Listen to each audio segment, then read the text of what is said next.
Hola. Me alegro de verte en el canal. No olvides darle a me gusta y suscribirte al canal. Caminaba hacia su casa, la voz de un vagabundo sonó detrás de ella. Ve al viejo pueblo del norte, allí encontrarás lo que buscas, incluso los que tenían mala memoria para los rostros solían recordarla enseguida. María tenía los ojos de distinto color, uno marrón claro, casi amarillo, y el otro azul. Y una marca de nacimiento en la sien. Era pequeña, con forma de pata de gato, así que Archie la llamaba Pussycat. Archie y María vivían en el mismo barrio, pero en épocas ligeramente distintas. Se llevaban 10 años de diferencia. Cuando eran niños, esa era una gran diferencia. Ella aún estudiaba en la escuela primaria cuando él terminó el bachillerato y se fue a la universidad de helicópteros. Sabía que iba a irse de casa de todos modos, todos los hombres de su familia eran militares. Su padre esperaba que su hijo fuera a un instituto militar que estaba a 40 minutos en autobús. Y Archie quería ir al fin del mundo, porque no podía ver a su padre pegando a su madre. E incluso cuando Archie creció y pudo haber convertido a su padre en un cuerno de carnero, su madre no le dejó defenderse. Ella lo amaba mucho. Y nunca hubo un momento más dulce para ella que cuando su padre, sobrio, le pidió perdón de rodillas. Archie se dio cuenta de que tarde o temprano mataría a su padre o se volvería loco por esta vida enferma. Por eso no le gustaba leer, pues encontraba ecos cruzados en el sufrimiento de los personajes y las personas más cercanas a él. Tras graduarse en la universidad, aún consiguió ir a Irak, justo antes de que terminara. Volvió sin una sola herida, solo con muchas canas. Pero era rubio claro, así que no se le notaban. Le invitaron a dar clases en su universidad natal, y aceptó, y en una ciudad vecina abrieron una universidad pedagógica con un enfoque especial. Aquí tienes las tradiciones de antaño, y la espiritualidad, y la forma. Y 2 veces al año, sin falta, bailes.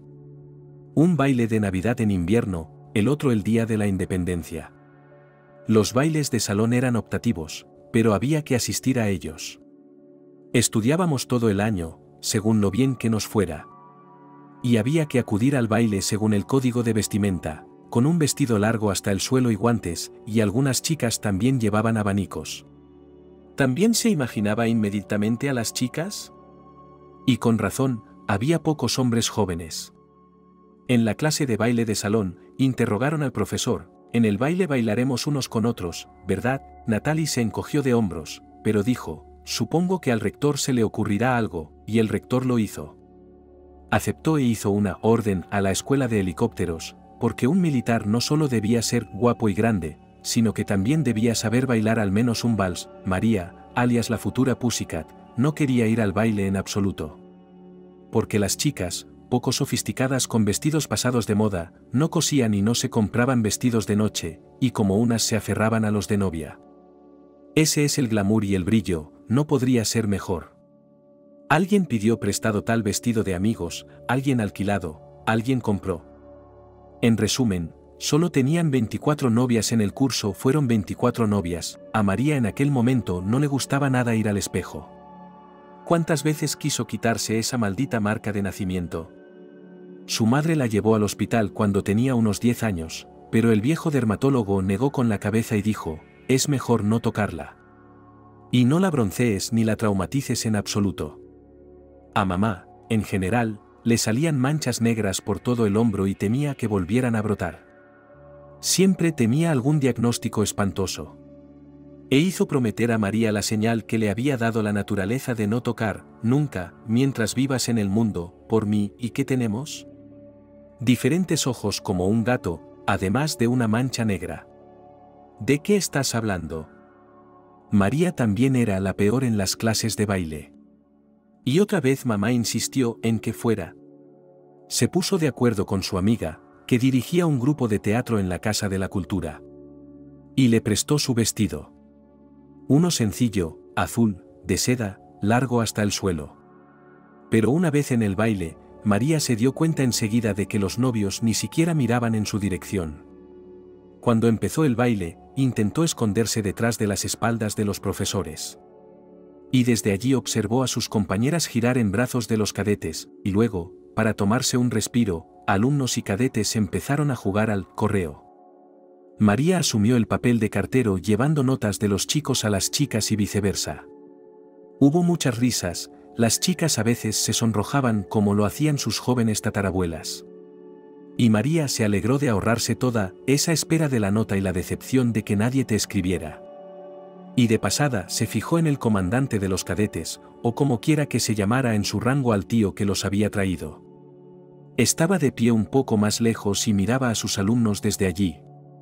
Su rostro era aún joven, pero tenía el pelo gris, pero cuando empezó el vals, y Mary quiso escabullirse de nuevo a su rincón tranquilo y hacerse invisible, pareció que aquel hombre se ponía delante de ella y la sacaba a bailar. Lo primero que se dispuso a decir fue, no, yo no bailo, no sé bailar, pero a su lado estaba Natalie, que había agonizado con todos ellos durante 6 meses, y María no se atrevía a afirmar públicamente que nunca había aprendido nada. Y también quería decirle a su pretendiente que le daría todas sus piernas pero él tenía unas manos tan fuertes, y la guiaba con tanta seguridad y sencillez, sin ninguna de esas vueltas y revueltas, que a María el baile le parecía natural, como si lo hubiera aprendido desde niña. Incluso quiso taparse los ojos del alivio de poder bailar con él con los ojos cerrados. Más tarde descubrirían que ambos eran de la misma ciudad, e incluso de patios vecinos, y que se habían graduado en la misma escuela. E intentarían recordarse el uno al otro. A ella le parecía verlo con otros chicos en el estanque con una caña de pescar, y a él le parecía recordarla con las chicas en los columpios. O saltando a la comba. O quizás saltando en los clásicos. Que hubiera un columpio y una cuerda para saltar es completamente irrelevante, pero el hecho de que él esperara hasta que ella se graduara en el instituto. Y el hecho de que entre sus compañeros de clase con todos sus enamoramientos, solo ella supiera que de los 6.000 millones o cuantos de personas que había en la Tierra había encontrado al único para el que estaba destinada. Eso era lo único que importaba. Se fue con él al día siguiente de obtener su diploma. A una pequeña ciudad gris, compuesta en sus 3/4 partes por casas de 1 y 2 plantas. No había teatros ni museos, y la escuela de helicópteros era la principal atracción. Un año después nació su hijo. Archie soñaba con una hija que fuera como su mujer, quería que fueran 2 Pussycats. Cuando nació el niño, la comadrona que lo atendió suspiró, ahí tienes, otra mujer soltera. ¿Qué? María no entendía. ¿Quién? Tú. Tu hijo crecerá y otra persona se lo llevará. Y te quedarás sola. Así que vamos, vuelve por tu hija. Llamaron a su hijo John, pero María no tuvo tiempo de venir por su hija. Archie murió. Ridículo. Un chofer novato de la escuela había empotrado torpemente su camión contra el muro, todavía tenían tiempo para llevarlo al hospital. Pero había una operación programada, alguien se estaba haciendo una hermosa nariz. Ninguno de los cirujanos podía liberarse, y las enfermeras no podían hacer mucho. Los médicos vinieron cuando todo había terminado. Sin embargo, más tarde dirían que no había habido ninguna posibilidad desde el principio. Reflejándose en los espejos de la casa, María se miró y pensó que Archie le había dejado las canas como herencia. Ahora tenía el pelo igual que él, y también lamentó que en su momento Archie no hubiera permitido que su hijo llevara su nombre. Así habría sonado como un apellido en la casa. Quizá era mejor que no lo hubiera hecho. Dicen que no puedes tener 2 personas con el mismo nombre en una familia. Uno se irá. Si hubiera 2 Archies, ella se estaría culpando ahora mismo. Deja que John tenga una parte diferente. María crió a su hijo como cualquier otra madre soltera. Duro como puede ser. Pero cada mañana la fuerza para vivir otro día salía de algún lado. María sabía que nunca volvería a casarse. Era tan imposible como resucitar a Archie. Se quedó en este pueblo donde recordaban a su marido y decían que John se parecía a él. Cuando su hijo creció, fue con él a visitar a su madre. John se reunió con los chicos en el patio. Uno a uno, les contó que su padre era piloto y había muerto. Los niños empezaron a reírse de él. No riéndose, sino riéndose de verdad, como si fuera tonto. ¿De verdad creéis en esos cuentos de hadas? Tu padre te abandonó. No os necesitaba ni a ti ni a tu madre. O tu madre ni siquiera sabe de quién eres hijo, A Jon se lo llevaron los vecinos. Se lanzó sobre los chicos, claro, todos se lanzaron sobre él. María lavó la sangre de la cara rota de su hijo, untó moratones y abrasiones con verde y lloró. Por el amor de Dios, no te metas más con ellos, suplicó. O alguien le pegará sin querer, le tirará una piedra en la sien, dijo la abuela, optimista empedernida entre grandes comillas. Son pequeños, no se harán daño, y les perderemos. Pero no puedo escucharles hablar así de papá. Sobre papá y tú, Jon estaba desacostumbradamente serio, y María le miró las pestañas. Eran largas y alargadas. Como las de Archie, Jon no había heredado el destino de su padre. Archie se sentía atraído por el cielo, su hijo por la tierra. María pensó más tarde que la pasión del chico por todo lo rocoso comenzó cuando iban al mar. María trabajaba en la escuela, enseñando literatura, tenía unas largas vacaciones de profesora. María cogía a su hijo y se iban a algún lugar de un pueblo costero tranquilo, nada de moda y nada promocionado. No necesitaban mucho. El mar, el aire caliente del sur que olía a agujas de pino y rosas, y la compañía del otro. Si a Juan le hubieran dado vía libre, no saldría del agua. María se dio cuenta de que esa no era la manera de hacerlo. Baños de mar, baños de sol, todo debía alternarse. La salud de su hijo era su vida. Cuando Jon era muy pequeño, ella solía decirle, siéntate un rato en la playa. Mira qué bonitos son los guijarros. Verás, tienen rayas blancas, huellas de las olas. Construye un castillo de arena y piedras. María no se dio cuenta de que su hijo estaba fascinado por el mundo de las piedras. Es más, para él era un reino de piedra. Un cuento de hadas. Era como si las cornalinas y el ámbar llegaran solos a las manos de Juan. Cuando aprendió a nadar y a bucear bien, pudo zambullirse en busca de una piedra que le atraía desde el fondo.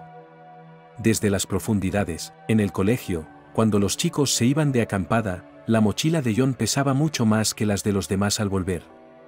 A Mary le encantaba sentarse junto a Jon por las tardes, cuando su hijo le mostraba las huellas de antiguas conchas, en piedras de aspecto desagradable y cuarzo transparente, y otras curiosidades que conseguía encontrar, y al igual que su padre, Jon no tenía dudas después de la escuela, este hacia el cielo, este hacia las profundidades. Geología y solo geología. Y también con verdadera pasión, Jon empezó a dedicarse a la espeleología para estudiar las cuevas. Al principio, esto horrorizó completamente a María. Le parecía que su hijo se arriesgaba increíblemente en bóvedas de piedra sobre su cabeza. Cada vez que él y sus compañeros se adentraban en las cuevas, era como si estuvieran jugando a una aventura llamada Enterrado Vivo. No había caído en la cuenta de que Jon ya no era un niño. Era un tipo alto y guapo, enamorado de sus cuevas como algunos lo están de una mujer. Venía del instituto en las vacaciones de verano y de invierno. Y casi siempre con alguno de sus amigos. El piso se volvió alegre y ruidoso.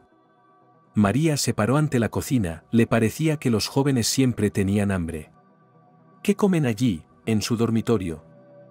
Ella deseaba que comieran continuamente en casa, y por las noches, apagaban las luces de la habitación y veían diapositivas. Captaban momentos de viajes subterráneos. Enormes salas y estrechos escuroders, estalactitas y estalagmitas, luciérnagas en las paredes que convertían las cuevas en galaxias, lagos y ríos subterráneos. Y Marie tuvo que aceptar este mundo hipnotizador. Y ha cautivado para siempre a su hijo. Cuando las frías paredes te aprietan por todos lados, no estés triste, es la ley de la tierra que pone a prueba a todo el mundo, la oscuridad y el hacinamiento y los ríos rugientes y el silencio, y la belleza de la tierra y el muro impenetrable, y si lo has experimentado todo, si no has perdido tu fuerza, si no has perdido tu valor, te reconocerá la oscuridad y el frío de las profundidades desconfiadas. Ese año mi hijo trajo una niña, Julia. Una abeja discreta, que parecía ser su compañera en estas búsquedas. María veía a su hijo menos de lo habitual. Y estaba tan ansiosa por ver a Jon. Cada día con él era precioso para ella, pero ahora su hijo salía con Julia por la mañana. A enseñarle la ciudad, o a algún centro turístico, o simplemente al cine o a un café, y María lloraba hasta dormirse por las tardes. Los jóvenes bebían té en la cocina hasta medianoche, los chicos se reían, y María giraba la almohada para que bajo su mejilla estuviera seca, no mojada por las lágrimas. Y recordaba aquellas, ya casi olvidadas palabras de la comadrona: aquí hay otra mujer sola. Era imposible molestar a su hijo, él tenía su propia vida, pero aún así, cuando Juan dijo que no vendría para las vacaciones de invierno, se iría a otra excursión, en algún lugar de las cuevas próximas, María solo preguntó, ocultando los celos: ¿con Julia? Vamos todo un grupo. María pensó entonces que su dolor estaba al límite de lo posible. Casi igual que cuando perdió a su marido. Ahora su hijo se iba a su propia vida. Y entonces recibió la llamada del desastre. Ha habido un derrumbe en las cuevas donde fueron los chicos. Hay muertos. Ion está vivo, pero en estado grave. Está tendido allí, a kilómetros de distancia de ella, y no parece que vaya a levantarse. Ni una palabra sobre Julia. María no preguntó. Estaba asustada. ¿Intentaba atar a su hijo a ella? El destino dijo: toma eso. Ya no podrá caminar. Siempre estará con ella. Mientras viva. ¿Cuánto tiempo vivirá después de esto? Había un espíritu en la cueva. No un espíritu, porque eso no da tanto miedo. Había una criatura viviendo en la cueva. Parecía humana, pero no era humana. Julia creyó haberla reconocido la primera vez que la llevaron a casa de su abuela, en un remoto pueblo del norte. ¿Qué edad tenía entonces? 3 años. Mamá estaba en contra. ¿Por qué arrastrar a Julia a través del país, en medio de la nada de esa manera? Es una niña. Nunca se sabe lo que va a pasar. Es un largo camino para llegar a un médico. Se trataba de su mamá, la abuela de Julia. Vamos, papá estaba despreocupado como siempre. Es una chica dura. Pero qué viaje, qué experiencia, y hubo un tren y unos días de viaje. Un pequeño bebé de goma cuyos trajes Julia había metido en cajas de cerillas. El estante de arriba, el paisaje flotando fuera de la ventana, la almohada que se balanceaba y los sueños especiales cuando caes de un sueño a otro. Julia nunca volvió a dormir tan profundamente como durante el viaje. Luego, año tras año, sus padres la llevaban con su abuela, y durante varios días disfrutaban de un aire tan puro que la mareaba. Fueron al río, pero el agua estaba fría, no eran los mares del sur. Intentaron coger setas, pero estaban terriblemente confusas sobre las comestibles y las venenosas. Desistieron y volvieron a su vida de ciudad, prometiendo a Julia venir a buscarla al final del verano. La abuela Leslie no desempolvó a su nieta de ciudad, no intentó complacerla. Julia se unió inmediatamente a un grupo de compañeros que jugaban en las calles del pueblo. Y, después de haber corrido durante un día, comía con avidez, como un lobezno, gachas de avena, sopa de setas y pasteles de patata, toda esa sencilla comida de la abuela. Y cuando fue mayor, incluso aprendió de su abuela a hacer piruletas transparentes en palitos, tan apreciadas por los niños de todas las edades. Pero Julia, casi desde el principio, empezó a darse cuenta de que la vida en este pueblo era diferente a la habitual de los demás niños de los pueblos, en casa de sus abuelas. En primer lugar, aquí el bosque era tan denso y se extendía a tales distancias que tanto niños como adultos comprendieron que no se podía jugar con él. Aquí podías caer en uno de los ríos, no ancho, pero condenadamente profundo, con orillas precipitadas y una corriente rápida. No se puede salir sin ayuda. También era realista adentrarse en un pantano, que no estaba marcado en el mapa. Podías encontrarte con un oso o con lobos, pero lo más misterioso para Julia eran las cuevas. Una de ellas atraía especialmente a lugareños y visitantes. Pero solo se podía entrar en ella desde el agua. Y, curiosamente, este obstáculo natural había salvado algunas vidas. No todo el mundo podía llegar en barca hasta la roca sobre el río.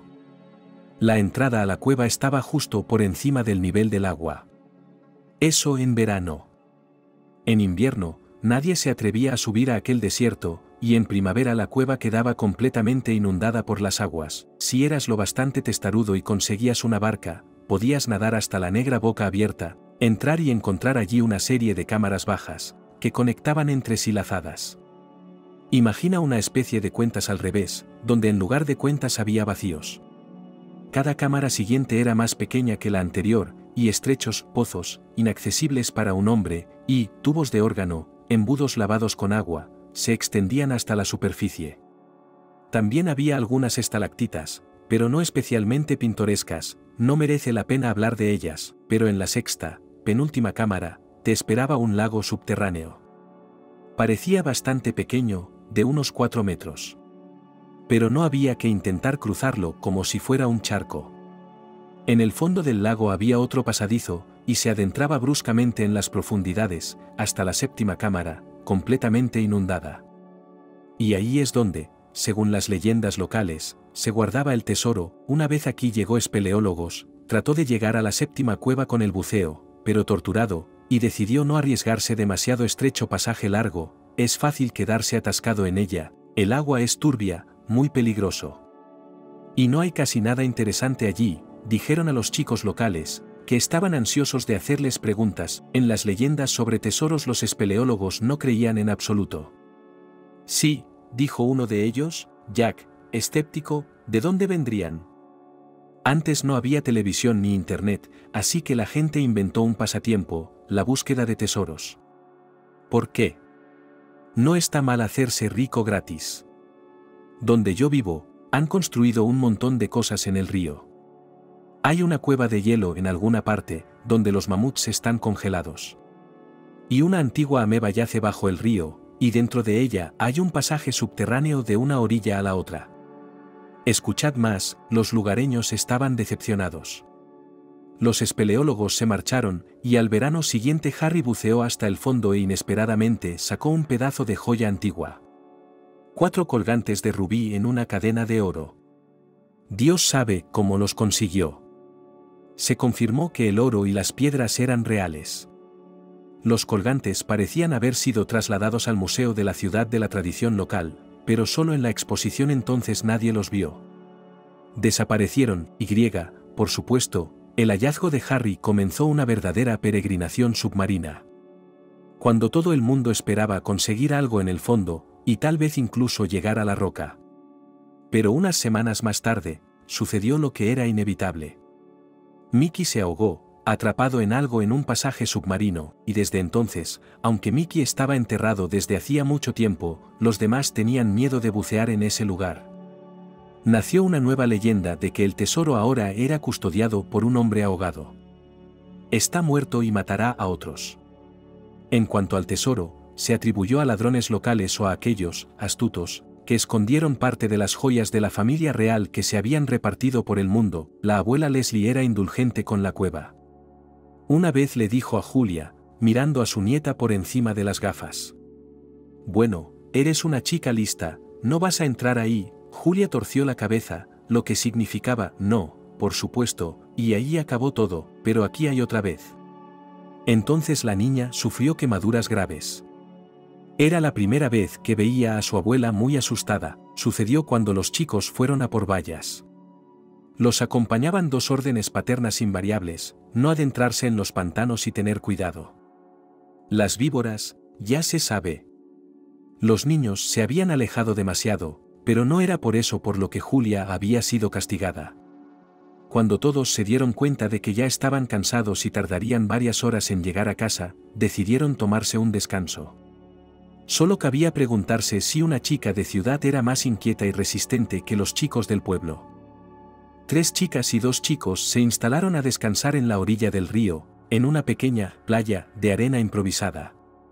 Allí era posible bañarse. El agua fresca les quitó el cansancio y luego tomaron un tentempié. Se quedaron tumbados con los ojos cerrados y la cara al sol. Julia se interesó por el río, que se curvaba de un lado a otro.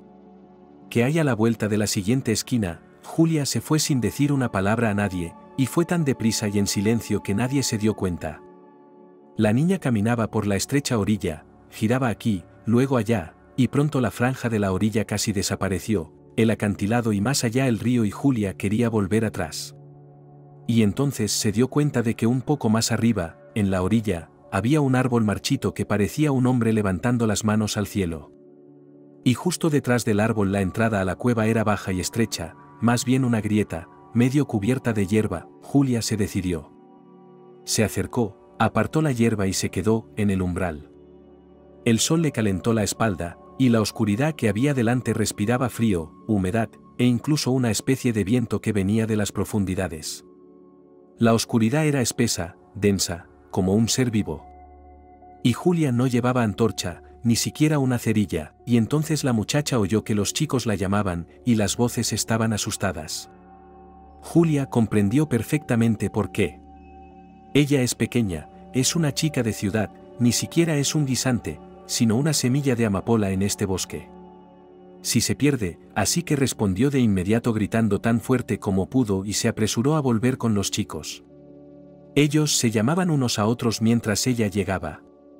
Pero cuando Julia volvió, todos se le echaron encima a la vez. Que era una tonta empedernida y que nadie volvería a llevarla con ellos fue la más suave de las expresiones. Intentó justificarse hablando de la cueva, pero nadie quiso escucharla. A la vuelta, la niña mayor, Nancy, la llevaba desafiante de la mano, pero ninguno de los chicos quería hablar con Julia. La boicoteaban, y, por supuesto, en casa Julia no pudo evitar contarle todo esto a su abuela. Lo principal era el resentimiento contra los chicos, y la niña lloraba. Pero tampoco olvidó lo de la cueva y el árbol con las ramas levantadas. Leslie, atónita, agarró a su nieta por los hombros y la sacudió de tal manera que la cabeza de Julia temblaba. Nunca. No vuelvas a ir allí. No te acerques a ese lugar. Nunca. Mejor víboras y osos, señor, perdóname. Abuela, dijo una sorprendida Julia, tus ojos están brillando como los de un lobo en este momento. Es por el miedo. Y de llorar, la abuela soltó a Julia, se sentó, apoyándose en su brazo para ocultar la cara a su nieta. Pero Julia se dio cuenta de que lloraba de verdad. La niña se olvidó inmediatamente de todo, se subió al regazo de su abuela e intentó arrancarle las manos de la cara a la fuerza. Julia, baja, me duelen las rodillas. Dime, ¿qué te da tanto miedo?, exigió Julia. No lo entenderías. ¿No puedes creerme? Lo entenderé, y entonces la abuela cedió y contó lo que en realidad era como un cuento de hadas de miedo. Quizá los demás no lo sabían. Pero la familia de la abuela siempre había vivido en estos lugares. Bisabuelos y bisabuelas, y sus bisabuelos y bisabuelas. Nadie de su familia recordaba otros lugares ni haber dejado estos lugares. La madre de Julia fue la primera en irse. Y así todos estos bisabuelos, y tatarabuelos, y bisabuelos sabían que esta cueva como un ovillo se extendía lejos, muy lejos bajo tierra. Nadie ha llegado al final de ella. Porque en el camino hay precipicios, desprendimientos de rocas, arroyos subterráneos. La sexta y séptima cuevas son un arenero de niños comparadas con esta, pero si llegas al final, verás fuego. El fuego se enciende si aparece un alma viviente en lo más profundo, en el punto de partida. Su llama blanca se eleva por una razón. Mientras arde, los vivos pueden hablar con los muertos. Los antepasados no solo creían en el fuego sagrado, sino que lo consideraban tan fiable como el hecho de que por la mañana sale el sol y después del invierno llega la primavera. Pero nadie había intentado jamás llegar a las profundidades ocultas. Es un camino para gente especial, para héroes, no para el común de los mortales, y entonces una de las mujeres decidió entrar. Ya nadie recuerda su nombre. Era viuda. Su único hijo había sido robado, tal vez perdido en el bosque. Y la madre se precipitó en esa cueva, tan desesperada como para suicidarse. Pero eso es un pecado, y alguien más tiene que hacerlo. La mujer estaba segura de que su hijo ya no estaba vivo, y quería hablar con él una vez más antes de morir. Nadie dudaba de que la mujer no saldría de la cueva. Pero pasó el tiempo, tal vez un año, tal vez dos, y los cazadores se fijaron en la entrada, una figura alta vestida con harapos negros, restos de un vestido de luto. El pelo de la mujer también era negro, largo y enmarañado. Los cazadores creyeron ver el fantasma del difunto o el espíritu de la montaña y huyeron despavoridos, pero más tarde mucha más gente vio a la mujer, y algunos se atrevieron a hablar con ella. Nunca aparecía cuando la gente iba a verla. Y entonces volvía a pararse a la entrada de la cueva, entornando los ojos ante la luz, de la que debía de haberse destetado hacía tiempo. ¿Cómo había llegado a suceder que la mujer fuera ahora capaz de conjurar? Se inclinó hacia un anciano perdido y cansado por el hambre y una herida de caza. Se inclinó y le susurró algo, y el anciano le dijo que no lo había soñado. Mientras su pelo negro y tieso le tocaba la cara, se levantó y encontró fuerzas para llegar hasta los hombres. Desde entonces la llamaron menos la bruja y más la mujer negra. La gente acudía a ella cuando estaban desesperados por curarse de cualquier otra forma, o cuando estaban tan enfermos de angustia mental que la vida les parecía aburrida. No siempre era posible verla, y nadie la buscaba en las profundidades de una cueva, pero cuando la mujer negra salía, ayudaba. Y la gente vivía mucho después de que ella pronunciara sus palabras sobre ellos. La gente intentaba darle las gracias. Algunos le llevaban ropa, otros un cinturón bordado de colores, un cuchillo o algo de comida. Pero nadie le daba nada de mano en mano.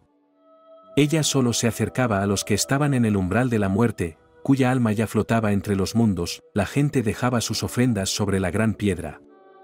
A veces desaparecían al día siguiente, otras permanecían allí mucho tiempo y luego alguien se las llevaba, pero los años pasaban y todos se daban cuenta de que la hechicera, si aún era de carne y hueso, envejecería inevitablemente y se iría al mundo de las sombras, y entonces una mujer le trajo un niño. Su pequeña hija, a la que había dado a luz un gitano viajero, y había sufrido una gran vergüenza. «Llévate a mi niña», le suplicó, «de todos modos nadie quiere a mi hija, es una paria. Deja que te suceda con el tiempo, y sigue haciendo buenas obras». Más tarde la pobre mujer contó que fue la única vez que la mujer negra salió y le quitó a la niña de las manos, pero fue después cuando empezaron las cosas terribles. «Abuela», Julia estaba a punto de suplicar, «cuéntame qué pasó después». «No es para esta noche», dijo Leslie con firmeza, «mañana. Me repondré y te lo contaré. Pero prométeme que nunca jamás volverás a acercarte a ese lugar. Olvidarás que alguna vez existió». «Abuela, ¿y la bruja?», Leslie estaba haciendo albóndigas. Siempre hacía muchas a la vez, por si acaso. Y Julia podía ayudar. Había aprendido a poner suficiente carne picada para una cucharadita. Y antes ponía tanto relleno que el relleno no cabía en un círculo de masa, y había que añadir uno más, y uno más. Eran bolas de masa Goliat. Pero ahora las tablas ya están llenas de lindas bolitas de masa, el agua hierve en la olla, con olor a laurel. Pronto se sientan a comer y la abuela guarda silencio. Extiende la última salchicha de masa. Julia se agita en su silla, Leslie suspiró. Y aparentemente decidió terminar con todo, para no retomar la conversación. En esos lugares, no muy lejos de la cueva, comenzaron a encontrar restos de animales. Brutalmente masacrados. «Lo siento». No ocurrían muy a menudo, o tal vez la gente no siempre los notaba. Bueno, la naturaleza es cruel. Lo único sorprendente era que nunca se habían visto grandes depredadores por aquí. Con el paso del tiempo, no se volvió a ver a la vieja bruja. No apareció ni el año pasado ni el siguiente. Bueno, todo tiene su tiempo, y probablemente se había ido al mundo de las sombras, con el que se había tuteado durante mucho tiempo, y ahora había pasado a formar parte de este mundo, pero había alguien en la cueva. Y la gente, cuando iba allí a pedir cosas, ahora se llevaba un sacrificio. Aún no lo sabes, pero antes era común en muchas religiones. Tenías que llevar algo contigo, incluso un gallo vivo. Porque la nueva ama de la cueva creía que los deseos de la gente solo se hacían realidad cuando no solo las misteriosas palabras que pronunciaba, sino también la sangre. O tal vez la señora tenía hambre. Y no solo necesitaba comida, sino también la muerte de un ser vivo, el espíritu de la muerte. Eso la alimentó. Todo esto fue hace mucho tiempo, y solo lo sé por las historias de los que lo oyeron, de generación en generación me lo contaron.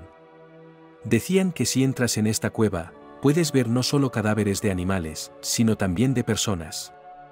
Y están todos secos, como succionados por una araña gigante. Y este lugar tiene su propia música. El arpa eolia tintinea sus cuerdas al viento, el viento toca su melodía. Y aquí el viento también toca, solo que no con cuerdas, sino con huesos secos tan viejos como el fuego blanco. Es un velo, y nadie lo atraviesa sin volverse loco. Solo conozco a una mujer que se haya aventurado en la cueva en toda mi vida. Obsérvese que solo han entrado mujeres que han perdido a sus hijos o seres queridos, nadie sabe si consiguió ver algo, si se cumplió su deseo de hablar con el difunto. Pero estaba claro para todos que estaba loca. Ocurrió antes de que naciera tu madre. La llevaron a un hospital psiquiátrico y nunca volvió, nada desde entonces. Nadie sabe lo que pasa dentro. Tal vez los guardianes de la llama se turnan. Cuando una envejece, otra toma su lugar. O quizá la última se ha convertido en una criatura salvaje y vive para cazar. ¿Quién lo contará? Los que aún recuerdan toda la historia solo tienen una cosa de la que alegrarse: la cueva está tan lejos que es casi invisible a los ojos del forastero. La única señal reconocible es un árbol con brazos y ramas. Parece que siempre ha estado seco, según me contaron todos los que fueron a la cueva. Es un roble, y los robles viven cientos de años. La cueva está escondida en el bosque, y hay muy pocas posibilidades de que alguien la encuentre y entre en ella. Pero lo lejos que llegasteis tú y los chicos aquella vez. ¿Ves ahora por qué estaba tan asustada? A Julia le recorrió un escalofrío por la espalda. Y no volvieron a hablar del tema. Pero ahora la niña sabía que en el bosque, no tan lejos de su aldea, a mediodía de camino, en algún lugar de las profundidades de la cueva, vive alguien que puede ser una mujer, o tal vez alguna criatura que conecta a los vivos con los muertos, pero que cobra una tarifa terrible por ello. Más tarde, Julia empezó a sentir como si siempre lo hubiera sabido. No eligió la carrera de geología porque le interesaran los misterios que encierra la Tierra. Ella siguió a Natalie, si se puede llamar así. Tenía una amiga en el instituto, Natalie, a la que Julia había admirado con ojos embelesados, le había hecho sombra y nunca imaginó que después del instituto se separarían y seguirían caminos distintos. Natalie, en opinión de Julia, podía hacer cualquier cosa. También tenía raíces campesinas y manos de oro. Cuando iba a casa de su abuela en verano, no solo la ayudaba con las tareas tradicionales de las mujeres en la casa, el huerto y el corral, sino que hacía cualquier cosa. Se encargaba de poner la cocina, ayudaba a recoser el tejado, cavaba el sótano. Y lo conseguía todo. De vuelta a la ciudad, Natalie fue al club hípico, se unió durante un tiempo a los magos callejeros y aprendió de ellos todo tipo de trucos. Nunca perdía a las cartas, tocaba la guitarra y cantaba mejor que nadie que conociera a Julia, sabía hacer un vestido de baile y podía hacer girar la cabeza de cualquier príncipe. Así que escupía sobre su reino y seguía a Natalie a vagar por los pueblos y ciudades con algunos magos o bufones. Natalie eligió la geología, una profesión masculina en general, no le asustaba la vida en expediciones, su sed de aventuras la desbordaba, y encajar el alma atormentada de Natasha en una vida humana corriente era como intentar verter el mar y meterlo en una taza, y entonces, de alguna manera, el club de espeleología se añadió por sí solo a sus estudios. Y había cueva Sugomac, cueva de mármol, que recuerda el palacio de la Reina de las Nieves, y la cueva Skaz con sus paredes onduladas y suelo de espejo. Exactamente aquí trabajó la imaginación del gran Jonio Gaudí, y allí estaba John, que poco a poco se hizo más importante para Julia y más querido y cercano incluso a Natasha. Natalie, una amiga de ojos negros, había encandilado sin dificultad a uno de los legendarios espeleólogos de su club, y ya planeaba sus viajes en el formato de él y yo, acordándose de Julia solo en los momentos en que su amiga se dirigía a ella. Pero Juan y Julia se entendían a medias. Vivían en la misma planta de la residencia, y el tiempo pasaba tan deprisa para ellos que el día se entremezclaba con la noche mientras soñaban, discutían, se admiraban y hacían planes. Y si les pidieran que buscaran una comparación para la vida misma, probablemente dirían que es una enorme cueva de fabulosa belleza. Te quedas con la cabeza hacia atrás y no encuentras palabras. Y esa sed de vida y ese deleite en ella era también lo que los unía.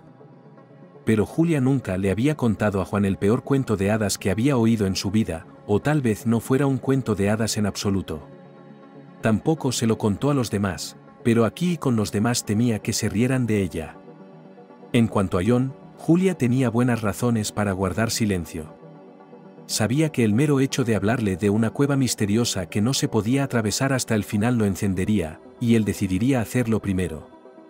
Y no descansaría hasta darse cuenta del misterio que escondía aquel lugar, y ese secreto era la muerte. Julia lo sabía a ciencia cierta. Aún tenían tiempo para visitar la cueva de Oresna, para dejarse adormecer de nuevo por el poder de la naturaleza y sentirse exactamente en otro planeta.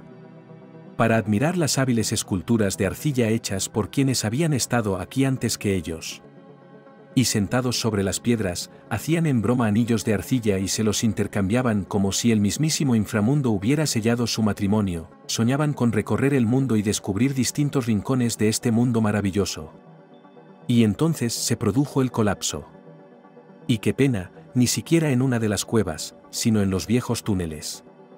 Su viaje estaba llegando a su fin cuando los lugareños les convencieron para que visitaran los adits que conducen al lago, de una belleza asombrosa, de lo contrario, dijeron, no se puede llegar hasta allí. Solo a través de los antiguos pozos, fueron, seducidos por la sencillez y accesibilidad de la ruta y su objetivo final. Y acabaron enterrados bajo tierra. Podrían haber muerto todos, pero alguien de arriba decidió que algunos de ellos debían vivir. Julia se despertó en un pequeño hospital local. Una fractura compuesta en el brazo, conmoción cerebral, los médicos decían lo que había pasado, describían las lesiones, pero ella no entendía muy bien. Le dolía tanto la cabeza que Julia deseaba que todo acabara pronto. Llamaron a sus padres, que vinieron enseguida. Después, en una habitación separada, le dieron los mejores analgésicos y otros medicamentos, con los que la niña durmió casi todo el tiempo.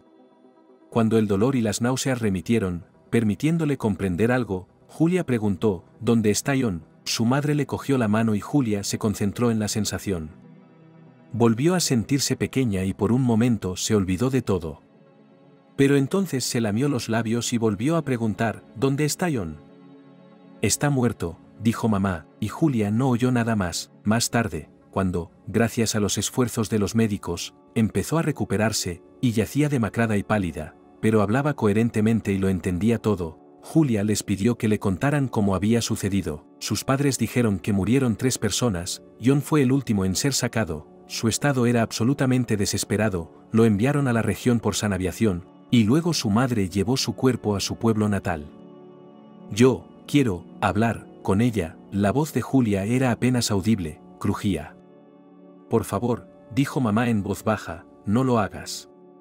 Su madre quiere alejarse de todos nosotros ahora. Para que no le recuerden nada.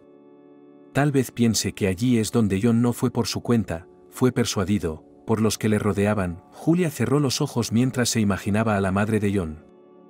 Una mujer pequeña con unos ojos mágicos. Nadie más había visto Julia como ellos.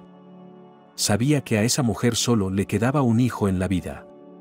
Y ahora se había convertido en la más mendiga de todos los mendigos.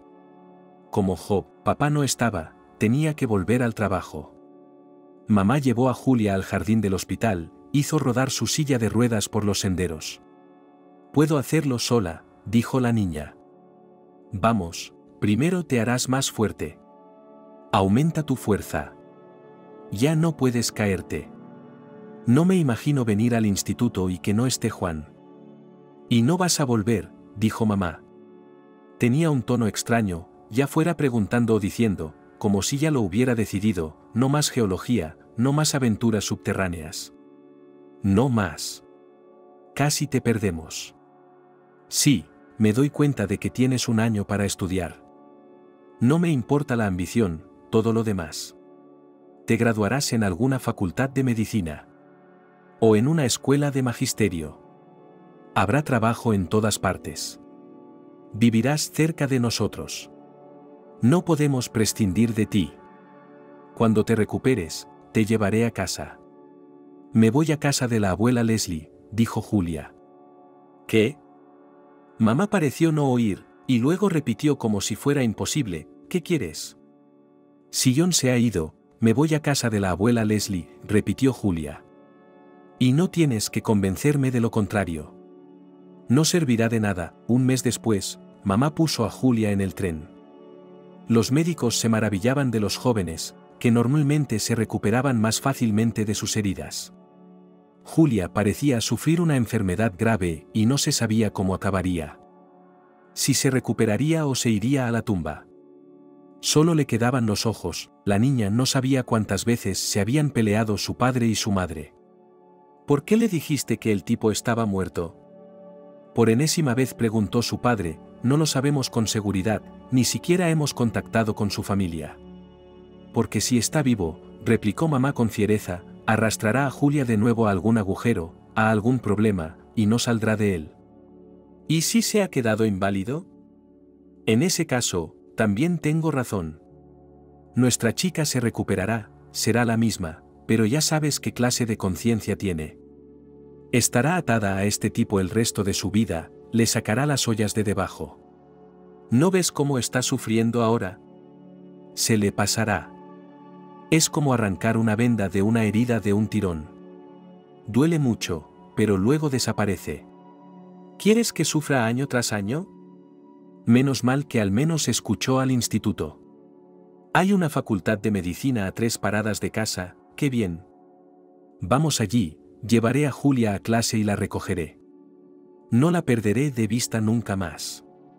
Creo que le has arruinado la vida, dijo papá con tristeza, y si John está vivo, él también. ¿Tonterías? Menos mal que aceptaste que se fuera con su abuela. Tal vez se recupere un poco. Julia me dio su palabra de que no saldría de la casa de la abuela. Ella respiraría el aire. Bayas del bosque, hierbas. Mi madre entiende todo eso muy bien. Ella hará que Julia se recupere. La palabra dada a sus padres significaba poco para ella ahora. Nada le importaba a Julia en absoluto. Apareció en casa de su abuela, y Leslie tuvo que recomponerse para comunicarse con su nieta tan sencillamente como si nada hubiera pasado. Puso a la mesa sus incomparables bollos de patata, fragantes y calientes, y sirvió a Julia un poco de té.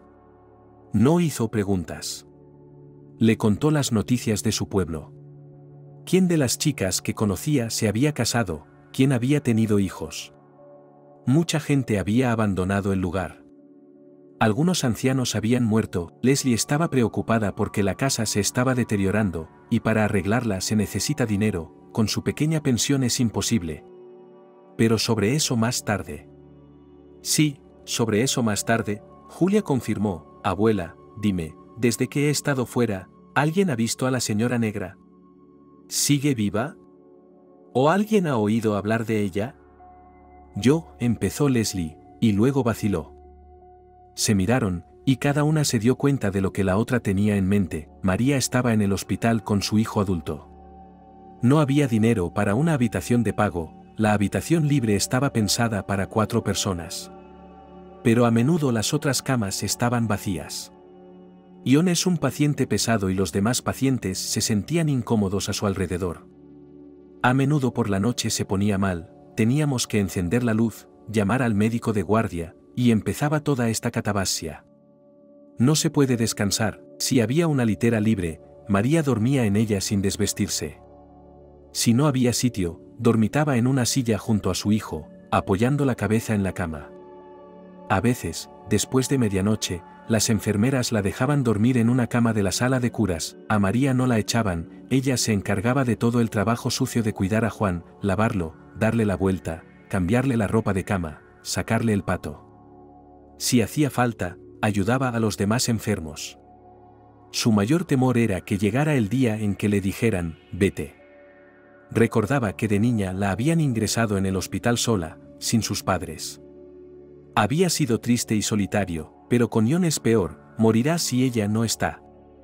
Su hijo vive con sus cuidados y su energía, que ella le da toda, dejándose solo lo suficiente para respirar. Lo que menos gustó a los médicos fue que a Ion no le bajaba la fiebre. Al principio dijeron, no me extraña. No le queda nada. Pero a medida que pasaba el tiempo, la fiebre no desaparecía. El pronóstico era cada vez menos esperanzador. Con los demás pacientes y quienes los cuidaban, María se comunicaba sobre todo en el pasillo, en la ventana, donde el dispensador llenaba los platos. Alimentaba a María sin decir una palabra.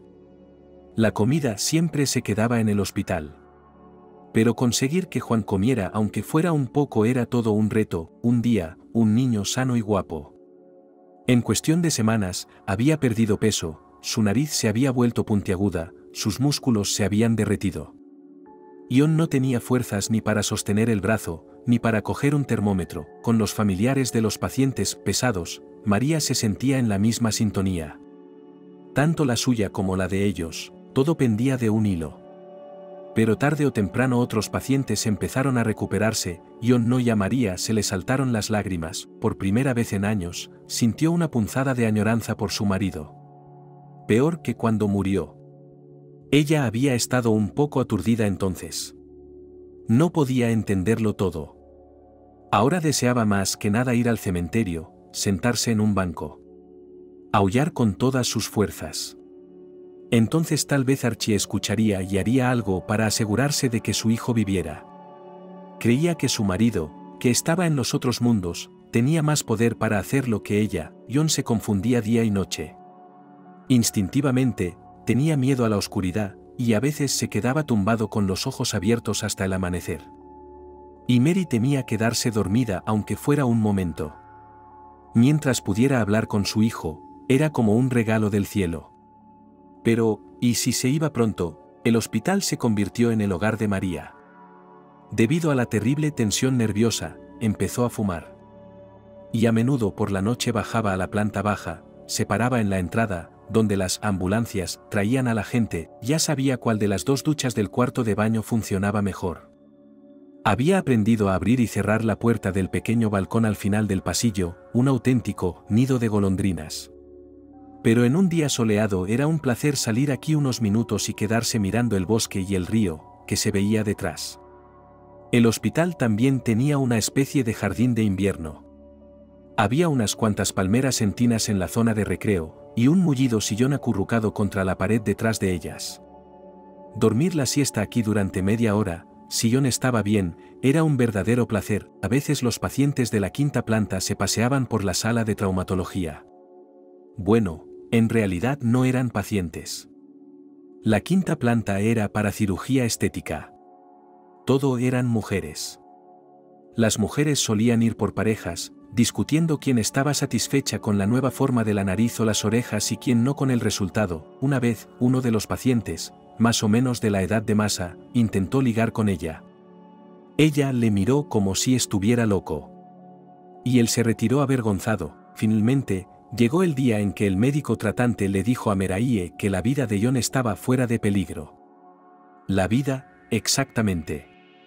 Más que nada, Meraye quería desplomarse, dormirse y dormir durante 3 días. Pero eso era imposible. Su hijo requería los mismos cuidados meticulosos que antes. Aún así, María decidió darse un descanso por la noche. Llamó a sus amigas y quedaron en reunirse en un café cercano al hospital. María tenía 2 amigas íntimas. Bárbara y Angélica. María recordó la frase, en cualquier situación poco clara, haz sopa y quiérete. La amiga se llevó la peor parte. Niños débiles, en la policlínica tenían las fichas más gruesas. Padres que enfermaban uno tras otro. Un marido que se conformaba con hacer de segundón en la familia, haciendo lo que decía Bárbara. Y si por él fuera, no se levantaría del sofá.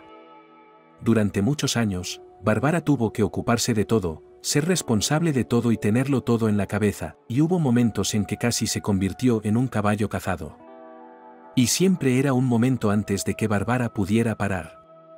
Era como si se hiciera a un lado y dejara que la vida fluyera en una corriente caudalosa. Bárbara se ponía a cocinar.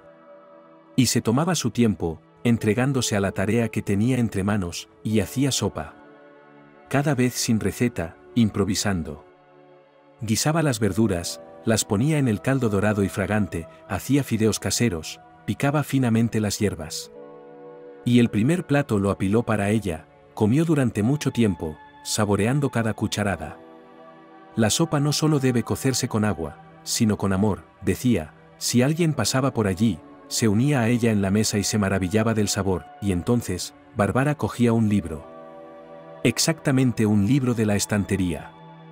Sin internet. Solo el susurro de las páginas. Ningún mundo fuera de la ventana, una almohada mullida, la luz acogedora de la lámpara, y en lugar de realidad, sueños y ensoñaciones, le daba fuerzas para incorporarse al día siguiente a su vida cotidiana y seguir tirando de su propia carga. Para María era vital escuchar ahora estas palabras de Bárbara. Respira hondo. Siente que sigues viva. Y entonces la fuerza empezará a llegar. Angélica siempre había tenido una perspectiva sobria. Flaca, alta. Angélica no era nada guapa, pero en su época se había casado bien y su marido se había hecho rico en pocos años. Angélica se daba cuenta de que toda la familia dependía de él, y obedecía sin rechistar. Ni siquiera su hija se atrevía a ponerle el nombre que le gustaba, y accedía a lo que su marido elegía, pero la casa se llenó. En invierno Angélica iba con un fino abrigo de visón hasta los talones, y en verano la familia viajaba a Europa. Angélique sentía el espíritu de la época. María sabía que cuando su amiga expresaba su opinión significaba que así era como todas las personas decentes pensarían de la situación. María aún no había estado en ese café. Rara vez iba a sitios así, para ahorrar dinero. Pero Angélica nunca se perdía, y en un minuto un camarero ya estaba junto a ellas. Bárbara pidió helado, Angélica tarta de queso y café, y María, hambrienta tras la comida del hospital, espaguetis. Lo principal es que Juan sobrevivió, dijo Bárbara, y lo demás vendrá después. ¿Cuál es el pronóstico?, preguntó Angélica. No es probable que camine, y es como amamantar a un bebé. María no tenía energía para ocultarlo a sus amigas. Deberías internarlo en un hogar para discapacitados, dijo Angélica, no podrás trabajar, no tendrás de qué vivir. Y probablemente necesitará medicamentos caros. Labrar en la escuela durante el día y el resto del tiempo cuidar a un enfermo grave, no lo soportarás, te quemarás muy rápido. ¿Quieres tomar algo?, preguntó Bárbara, y sin esperar la respuesta de su amiga, pidió un brandy y un bocadillo. John recibió el alta del hospital al cabo de 1 mes y medio. En ese tiempo quedó claro por lo que tendrían que pasar él y su madre. En casa hay que reorganizar toda la vida del inválido. Y John inevitablemente se deprimiría y tendría que arreglárselas de alguna manera. María volvió a la escuela. Bárbara tenía razón, era imposible no trabajar. Antes le había resultado difícil, pero a María le encantaba lo que hacía. Se dormía con los cuadernos que no había tenido tiempo de revisar y se levantaba a las 5 de la mañana para prepararse para el día que tenía por delante. Era imposible no encariñarse con algunos de los niños. Había en ellos tanta curiosidad ávida, tan a menudo sonreía con sus palabras divertidas, tan cerca de su corazón llevaba su trabajo triste o alegre, que sentía a los chicos casi entrañables. María entendió que aunque la literatura es como un océano sin límites, pero no lo suficiente para los escolares. Se necesitan autores que hablen el mismo idioma que los niños y respondan exactamente a las preguntas que les preocupan. No escatimaba tiempo para clases extra, iba al cine con sus alumnos, podía sacrificar una lección para hablar de las novedades de algún libro. Los niños la echaban de menos y esperaban a que saliera, porque el curso escolar ya había empezado hacía tiempo. Pero cuando María apareció en la sala de profesores y empezó a recibir las miradas compasivas de sus colegas, se dio cuenta de lo mucho que había cambiado. Se puso delante de un gran espejo que colgaba de la pared, empezó a pintarse los labios y vio un rostro gris y demacrado, los ojos ojerosos. «Hemos recogido dinero aquí», se le acercó la directora con billetes en las manos, «para medicinas, para pañales, para lo que necesitéis». Solo un poco, y no hace mucho, todos admiraban a John, y miraban las fotos que María traía, y envidiaban que ella tuviera un hijo así. Guapo, atlético, inteligente. Para pañales, María asintió, escondió el dinero en su bolso y sus ojos se llenaron de lágrimas. Aún más inmediata fue la reacción de los niños. Aunque estaban contentos y rodeaban a la profesora, y algunos incluso la abrazaban, los niños seguían notándolo con preocupación. «Has adelgazado mucho. Tu hijo está enfermo, y tú también, ¿verdad? ¿Está vivo o muerto?». María tuvo que reunir fuerzas para empezar la lección y comportarse como de costumbre para hablar con la misma entonación, no olvidar nada y aguantar hasta el timbre. La primera tarde, cuando María llegó a casa, casi cayéndose de cansancio, recibió una llamada de la más escandalosa de las madres, que no dudó en marcar el número del profesor de la clase, aunque fueran ya las 10 de la noche. «No llamo porque sí», espetó si alguien le recordaba que los profesores también tienen una jornada laboral, y se acabó. «Así que tengo algunas preguntas importantes». «No me calles, soy madre». Esta vez la madre se quejaba de que a su hija le cobraban las comidas, aunque Lucy ya no comía en el comedor escolar. «Ana, me acuerdo muy bien de esta historia». María apenas podía mover la lengua. «Lucy tiene una deuda del año pasado, los que trabajan en el comedor tienen que devolverla, tienen que compensar el déficit con su propio dinero. La voz indignada de la mujer resonó en la nuca de María: Lucy nunca podría comérselo. Y ahora tu Lucy pide a los chicos que comen que le traigan pan de la cantina, se quejó María por primera vez, luego tiró el teléfono y se echó a llorar. Pero solo John podía estar deprimido.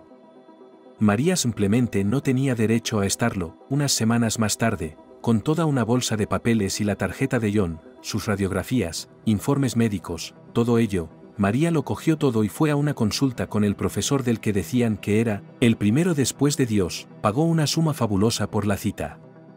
Y en la cola que había fuera de la consulta había gente que había pagado la misma cantidad de dinero. La cola era grande, pero se movía rápidamente. Probablemente, el profesor era realmente un especialista en su caso. 10 minutos le bastaban para dar un veredicto final. Sin embargo, cuando la cola llegó hasta ella, y María empezó a contarle al doctor Canoso cómo se sentía John ahora, e intentó hacerle las preguntas que le preocupaban, el profesor la detuvo con un gesto. Estaba hojeando las notas que María había traído, mirando los resultados de las pruebas, pero lo hacía rápidamente, como si estuviera barajando cartas. Probablemente ya se habrá dado cuenta, miró a María, de que su hijo nunca caminará. De hecho, los efectos de las lesiones se irán acentuando con el tiempo. Si quiere saber el pronóstico, prepárese para que su hijo viva unos 5 años. ¿Y no podemos hacer nada? A María le temblaba la voz. ¿Y si juntamos dinero, nos vamos al extranjero para el tratamiento? No seas ridícula. ¿Por qué tienes tantas esperanzas puestas en esas clínicas extranjeras? Hace poco, una madre llevó allí a un niño casi desahuciado. Se llevaron cerca de 10.000 de nuestro dinero solo por escribir su dieta. ¿Y los exámenes, y el tratamiento? ¿Tienes tantos conocidos ricos que esperas recaudar millones? Y cuando se estaba muriendo, todavía lo traían aquí. Llame al siguiente, por favor. María volvió andando. No podía imaginarse subiendo al transporte público con esa cara. Era difícil caminar. Le costaba mucho. Las piernas no le hacían caso. Entonces, por alguna razón, sus ojos vieron a un vagabundo. Era joven y le faltaban las 2 piernas. En este día inusualmente frío, estaba apoyado en su carrito contra la pared de la casa. Llevaba solo una pantorrilla, sin chaqueta, ni siquiera un jersey. María sacó la cartera y puso un billete en la gorra que había en el suelo junto al carro. Antes solo había allí monedas pequeñas, pero en cuanto se alejó unos pasos, el vagabundo le dijo a su espalda: ve a un pueblo llamado. Allí te ayudarán. María se detuvo y solo entonces se dio la vuelta lentamente. ¿Qué has dicho? Él repitió el nombre del pueblo. ¿Cómo sabes que yo? Ella elegía sus palabras. Apestas a muerte, dijo, vete. No hay otra salida. ¿Qué pretendes?, le preguntó Leslie a su nieta. Si borra las fronteras entre los mundos, tal vez no solo me permita hablar con él, sino que también acepte cambiarme por él. Julia hablaba exactamente para sí misma: no tengo otra víctima para ella. Soy solo yo. ¿Cuánto tiempo has estado pensando en esto? Tan pronto como me enteré de que John se había ido, dijo Julia. La niña guardó silencio un momento. Luego dijo, mirando a su abuela directamente a los ojos: no voy a pedirte permiso, ¿sabes? Y no dejaré que me retengas. Leslie le sostuvo la mirada. En estos asuntos no hay quien te pare. Julia pensó que había oído mal. Pero eso es exactamente lo que dijo la abuela. Sé que allí es donde van los que de otro modo se suicidarían. Pero espera. Date tiempo.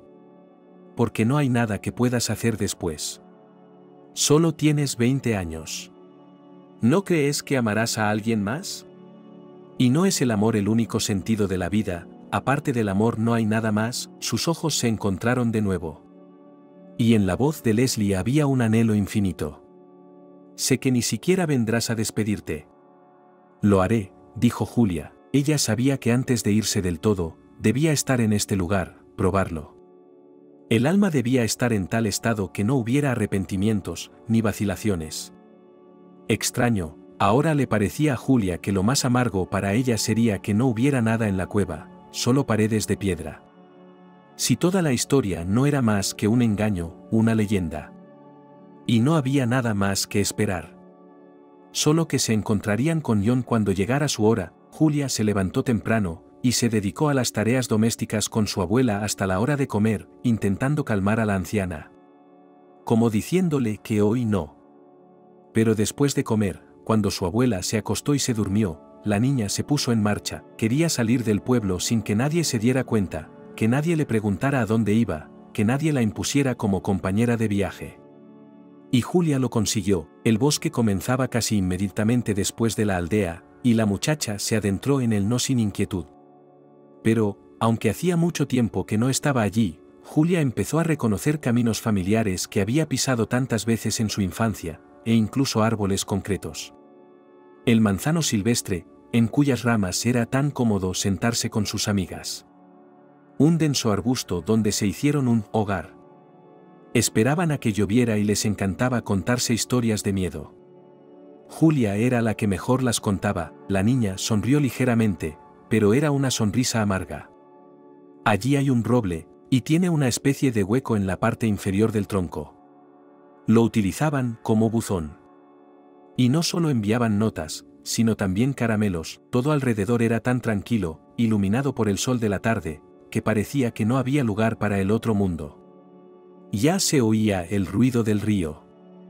Todos los años en primavera el agua sube tanto que no se reconoce este pequeño y tranquilo río. Donde en verano hicimos un picnic todo está inundado, y si aún así sigues adelante con botas de pesca altas, ten cuidado, el fondo está a punto de romperse bruscamente, y la profundidad allí será todavía esa. En primer lugar, los bancos precipitadas, entonces el lecho del río habitual. Y de vez en cuando, crujiendo uno tras otro, como vagones de tren, los témpanos de hielo salen flotando de detrás de la curva. Ahora, al reconocer lugares familiares, Julia temía ver lo que su abuela había dicho sobre algún animal desgarrado. Cuanto más caminaba, más miedo sentía. ¿Y si de repente se abalanzaba sobre ella también una mujer vestida con harapos negros? ¡Qué tontería!, dijo Julia. En primer lugar, no ha ocurrido en 1000 años. En segundo lugar, ¿quieres conocerla? Y por último, ella no puede destrozarte así como así, aunque estés dispuesta a sacrificarte. Una mujer negra tiene que dar algo a cambio, sacrificios. Se acordó de los animales del pueblo. Cuando Julia vino aquí de vacaciones, había tratado a todos los animales de 4 patas como habría tratado a los perros y gatos en la ciudad. Era un gran alivio para la niña que su abuela no tuviera conejos, ni cerdos, ni bueyes, en resumen, ningún animal que se pudiera ver en la mesa. Leslie tenía gallinas y un gallo en el gallinero, tan vistoso y colorido que a la niña le parecía fabuloso.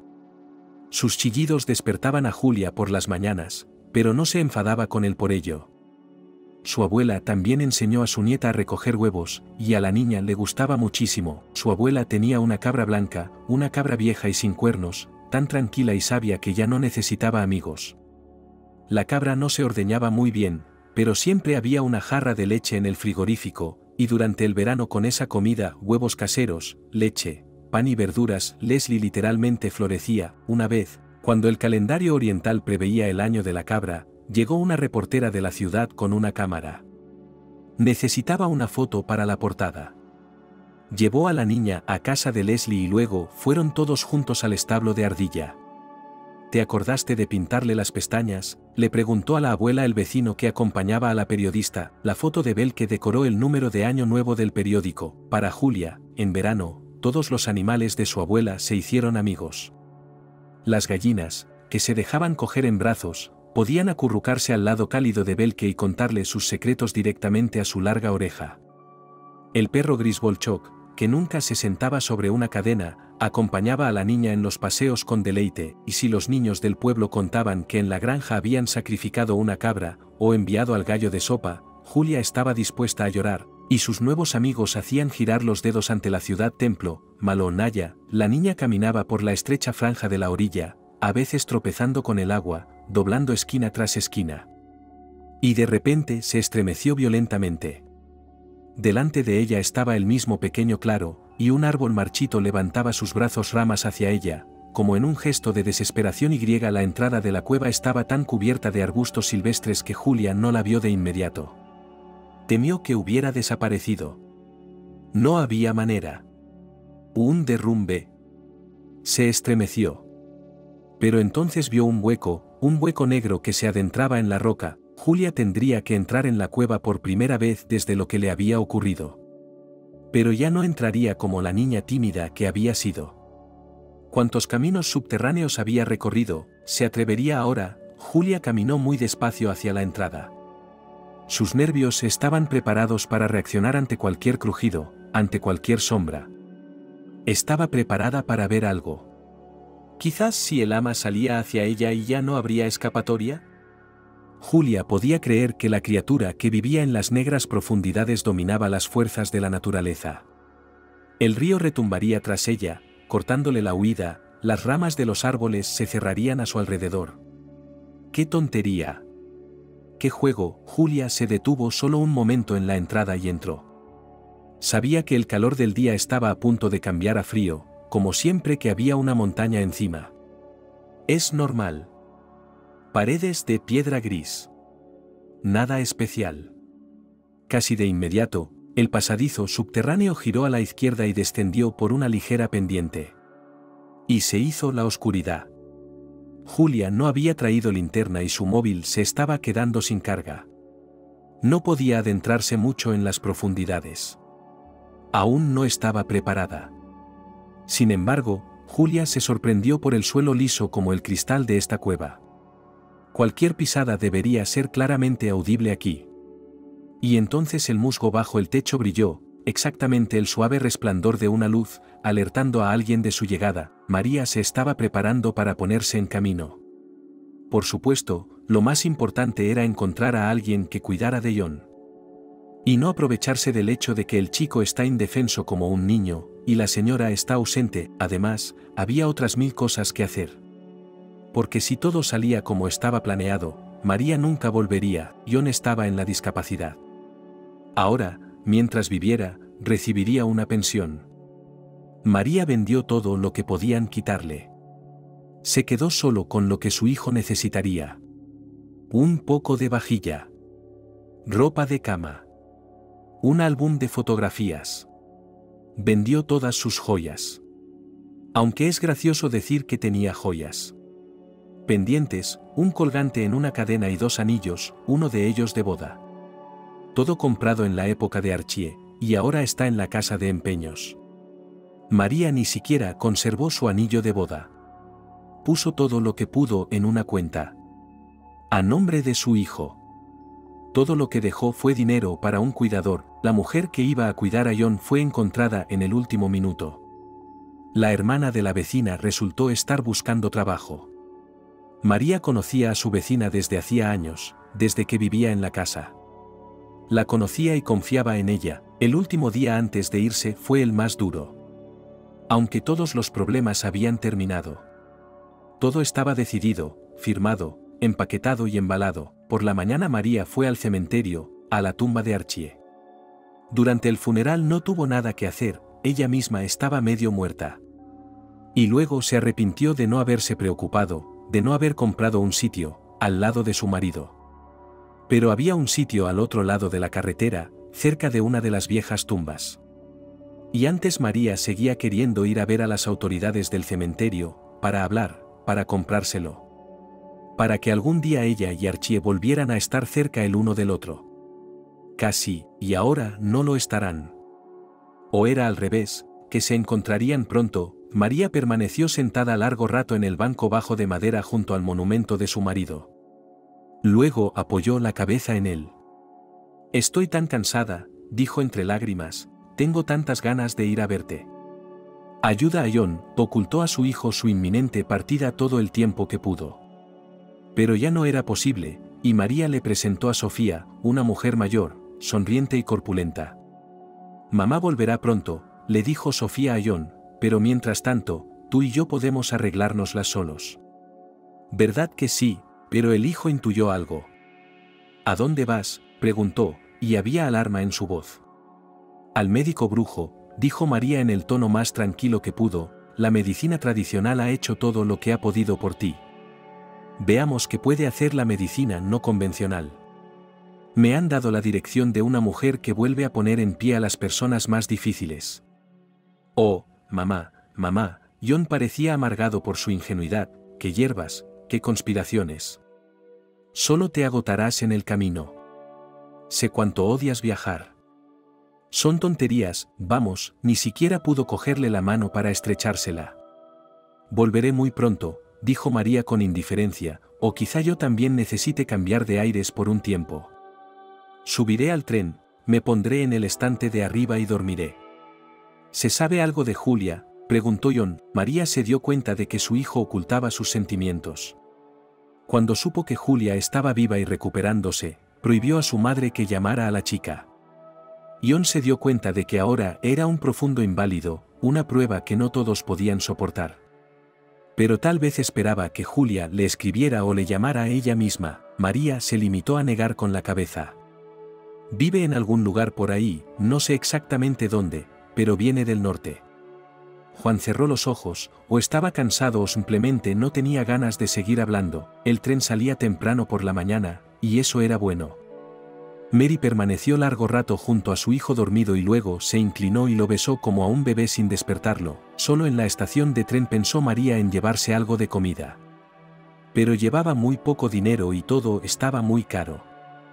La enorme estación de ferrocarril a esa hora, cuando todas las ventanas de las casas vecinas estaban aún a oscuras, vivía su propia vida, y María estuvo sentada durante un cuarto de hora sobre una mullida bolsa de viaje, mirando unas manos tan viejas como si tuvieran 100 años, y escuchó el anuncio de la llegada y salida de los trenes. Ella tenía un incómodo asiento lateral superior en un vagón de salón. O tal vez era el mejor asiento. María cubrió la repisa con sábanas y se tumbó enseguida, dando la espalda al pasillo que daba a la ventana. Al anochecer del día siguiente, el vecino de abajo, un hombre de mediana edad, le tocó el hombro preocupado. ¿Estás vivo ahí abajo? No lo sé, dijo María sin volverse. Mañana iré allí, pensó Julia. Esto era lo extraño, siempre, antes de cualquier viaje se dedicaba mucho tiempo a hacer las maletas. Había que pensar en todo, hasta en el más mínimo detalle, porque en las montañas, en las cuevas, esas cosas tan pequeñas, de las que a veces dependía la vida, no se podían llevar a ninguna parte, y ahora que se iba para siempre, no necesitaba llevarse nada. Su abuela no se dio cuenta de que Julia ya se había fijado un plazo. Y la niña, imperceptiblemente para los demás, resumió las cosas, llamó a sus padres. Mamá contestó al teléfono. Julia dijo que estaba bien y que su abuela también. Y mamá le preguntó cuándo iba a volver. No te preocupes, nos veremos, dijo Julia, te quiero mucho. Nosotros también te queremos. Oh, se me escapa la mermelada, mamá está distraída, un momento, voy a bajar el fuego. Dile a la abuela si nos da algunos arándanos. Y setas. Julia escuchó la voz de su madre sin pensar en lo que decía y asintió con la cabeza. Al anochecer, ella y su abuela estuvieron sentadas a la mesa largo rato. Leslie había asado unas semillas grandes. Y con este simple entretenimiento la conversación fluyó bien. Rememoraron la infancia de Julia. Abuela, creo que eres la única que tiene una cabra, dijo Julia, no me acuerdo, ¿tuvo alguna vez Ardilla un novio? Si no, ¿de dónde saldría la leche? A veces pide pastar con las ovejas. Y debe estar viviendo aventuras en alguna parte. Yo solía regalar cabras. Pero ahora Ardilla es vieja y probablemente no tendrá leche pronto. No aceptaré una cabra nueva. Hemos envejecido juntos con esta. Antes de acostarse, Julia abrazó fuerte a su abuela, cerró los ojos, respiró su aroma nativo, se despertó al amanecer. Era una buena hora. En el pueblo todos dormían aún, pero en el bosque ya no tendría que vagar en la oscuridad. Julia no abrió la puerta, sino que salió por la ventana. Tuvo cuidado de que su amigo de la infancia, Wolfie, no la siguiera. No quería llevárselo con ella como sacrificio, la vuelta final. La clave estaba en no dudar. Julia respiró hondo y apretó los puños con tanta fuerza que le dolían las palmas de las manos de tanto clavarse las uñas. Allí estaba el claro. Y el árbol. Y... Julia no podía creer lo que veían sus ojos. Y la mujer. Pero no el terrorífico fantasma de negro. Solo una mujer normal con una capa amarilla arrugada. Estaba de pie en la entrada, de espaldas a Julia, y parecía dudar en entrar. ¿Qué demonios está pasando? Nadie había venido aquí en años, la entrada estaba cubierta de hierba, y ahora dos personas que querían sacrificarse habían chocado.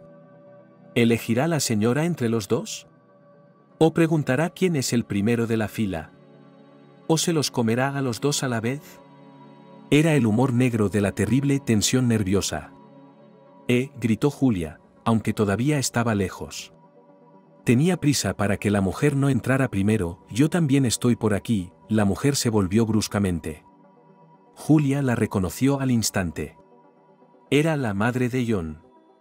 María tardó unos instantes en darse cuenta del tipo de chica que tenía delante. Se quedaron allí de pie, sin poder hablarse. En un teatro lo llamarían escena muda. Entonces Julia se lamió los labios resecos y se acercó. Se le ocurrió que podrían haber entrado juntos en la cueva. Cogidos de la mano. A las fauces de la bruja. O al más allá. Cuando murió, preguntó Julia. Esa pregunta le explicó todo a la madre de John. Está vivo, dijo. Julia negó lentamente con la cabeza. No podía ser. Ella sentía que John ya no estaba vivo. Entonces, ¿por qué había venido su madre si estaba vivo? ¿Por qué le había mentido? Está vivo, pero no tiene esperanza. Y yo estoy aquí para traer esperanza, leyó María sus pensamientos y preguntó a su vez, ¿y tú? Y entonces Julia se dio cuenta de que por fin podía expresar con palabras lo que hasta ahora no había sido capaz de expresar. Sin embargo, se quedó un momento pensativa. Nunca creí que hubiera una luz, dijo, pero aquí, en esta cueva, quizá la haya. Tal vez haya una forma de entrar. Un portal. O no sé qué. Vine. Quiero estar con John. Si dejara mi vida, en cualquier otro lugar, como ahogarme o saltar de un techo, simplemente me iría. Y si me fuera de aquí, John y yo probablemente nos encontraríamos. Por eso ambos volvieron a guardar silencio. Lo que ocurriría a continuación se estaba decidiendo ahora. María sonrió. Luego rebuscó en su bolsillo y sacó una llave.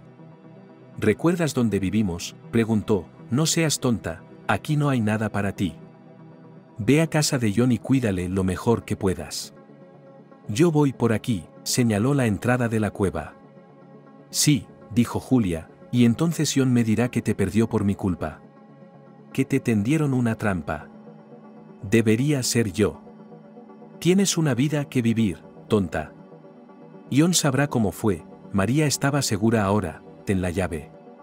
¿Tienes dinero para el viaje? No traje nada. Monedero vacío. Ni un centavo. ¿Por qué? Si es todo lo mismo. Pero la abuela me lo dará. María no la abrazó para despedirse. Solo le puso la mano en la cabeza, como bendiciéndola. Julia notó cómo le cambiaba la cara. Parecía congelada. Le pareció que la que vivía en la cueva también debía de tener esa expresión en la cara. Una máscara antigua, vete, dijo María. Julia retrocedió unos pasos y se dio la vuelta. Vio a la madre de Juan adentrarse en el negro vacío. Nunca volverían a verse, pero ahora Julia sabía que no todo era leyenda y ficción. Había algo en el aire mismo. Estaba electrificado. Y ahora debía ocurrir algo terrible, de otro mundo, que no la tocaría ahora. María caminó lentamente por el estrecho pasillo subterráneo. Nunca había estado en una cueva. A menos que hubiera ido a la ciudad y hubiera un túnel hasta el lago. Ella y Archie habían estado en el balneario hacía mucho tiempo, antes de que el túnel estuviera iluminado. Entonces simplemente caminaron en la oscuridad, cogidos de la mano y con miedo a tropezar. Apoyándose el uno en el otro. Y en algún lugar a lo lejos, una tenue luz azul brillaba sobre el lago. Aquí no era lo mismo. María misma no sabría a dónde ir. Pero delante, como una tenue linterna aquí y allá, el musgo del techo empezó a brillar suavemente. Una fantasmal llama verde. María caminó hacia ella. Y cuando llegó a su destino, el fuego se apagó y uno nuevo se encendió delante. María nunca encontraría la salida. Era un viaje sin retorno. Y muy largo. Se había olvidado del tiempo. ¿Para qué lo necesitaba ahora? Pero a María le parecía que había pasado más de una hora desde que había entrado en la cueva, y entonces, igual que entonces había visto el lago a lo lejos, adivinándolo por su resplandor azul, ahora María vio una luz extraña. Sí, era blanca, pero de algún modo, extraña. No sabía cómo expresarlo mejor. ¿Extraña? María se dio cuenta de que su viaje estaba a punto de terminar. Entró en una pequeña sala. En el centro había un círculo de losas de piedra, y en él, una llama se elevaba en una extraña flor blanca como la nieve. Uno no podía apartar los ojos de su juego, del brillo de sus pétalos, pero sí uno miraba alrededor. No, un velo de huesos secos, que uno no podía pasar sin volverse loco, eso era una ficción. Pero aquí había restos, y María recordó el osario de Bohemia. Ni un gramo de carne, solo huesos cuidadosamente dispuestos en patrones o símbolos que tenían su propio significado, huesos de personas. O quizá también de animales. Lo último que vio María fue una mujer. Una mujer vieja y delgada, con una capa negra como reliquias vivientes. Estaba sentada mirando el fuego, apoyando la cabeza con las manos. No parecía tener fuerzas para levantarse. Pensé que nadie vendría aquí, dijo la mujer, pero siempre lo hacen. He venido a sustituirte. Así es, asintió la anciana, pero a duras penas, estaba guardando sus últimas fuerzas. El fuego necesita un alma viva. Solo así arderá. ¿Quién eres?, preguntó María. ¿Quién eras antes? ¿De verdad quieres saberlo? Aquí es donde todo se vuelve irrelevante. Antes tenía vida. Ahora estoy salvando la eternidad. ¿Ves lo brillante que arde el fuego? Eso significa que mi viaje terrenal ha terminado y que mi alma ya está allí. La anciana señaló la llama, y cuando me sucedas, el fuego será pequeño, como una vela. Pero con el paso de los años, será cada vez más fuerte. Pero en la tierra, te han olvidado. Hace años que no viene nadie. Entonces, ¿quién necesita todo esto? María dudó en mirar la llama, no fuera a ser que la hipnotizara de nuevo. Siempre es así. El que debería hacerse cargo llega en el último momento. Así llegué yo en mis tiempos. Ahí está la vieja ama, la anciana que asentía en la esquina del muro donde los huesos enmudecían, un puñado de todo. Nos turnamos y esperamos. Y aquellos que lo necesitan, que nos necesitan tarde o temprano encuentran su camino aquí, nos encuentran. Y tú los matas. Ni una sombra de ira apareció en el rostro de la anciana. Sé por qué has preguntado eso. Uno de nosotros se ha convertido en una verdadera bestia. Pero, no hubo nunca locos entre los reyes de la tierra. La anciana suspiró, el fuego frente a ella casi se había apagado. Y, sin embargo, tiene el poder de levantar almas. Asumes demasiado. Cualquier fe. En cualquier fe estarías condenado. Me malinterpretas. No somos dioses. No resucitamos de entre los muertos. Pero aquellos que antes no querían vivir, que no tenían nada por lo que vivir, después de sentarse junto al fuego, sus almas cobran vida, porque se dan cuenta de que no hay muerte. Pero, ¿por qué estás aquí?, preguntó María. Si este fuego es eterno, no puede arder por sí mismo. Su alimento no es la leña, señaló la anciana con su huesuda mano a las llamas, es mi alma. Por ahora. Solo un poco. Y luego será tuya. Miró a María desde debajo de sus mechones sueltos de pelo gris. Y de repente María se la imaginó de joven. Muy fuerte y muy apasionada. Probablemente no había sitio para otras. No tengas miedo, dijo la anciana, sé que has venido aquí por una razón. Por tu sacrificio, tengo algo que darte. Y te lo daré.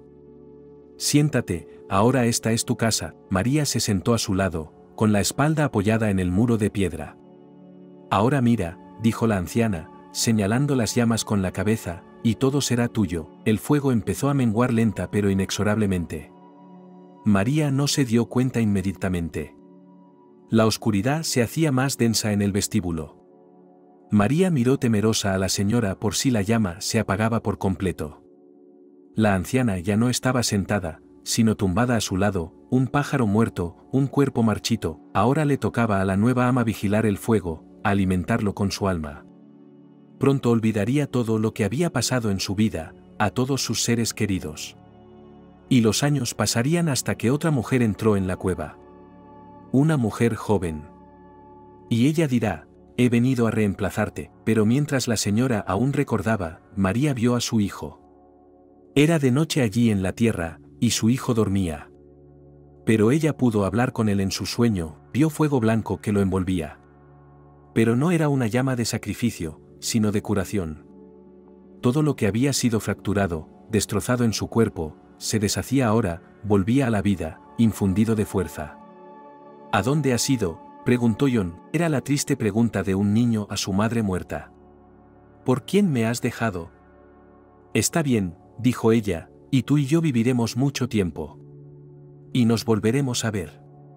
Pero donde estoy ahora, me necesitas más que tú a mí. Confía en mí. Duerme. Y entonces John ya no estaba ante sus ojos, pero a la luz de las llamas vio a Archie. Suspiró feliz y aliviado, como si llevara mucho tiempo esperándola y por fin hubiera llegado. ¿También vas a desaparecer ahora?, preguntó. No, estaré contigo. Siempre, cuando miras las llamas.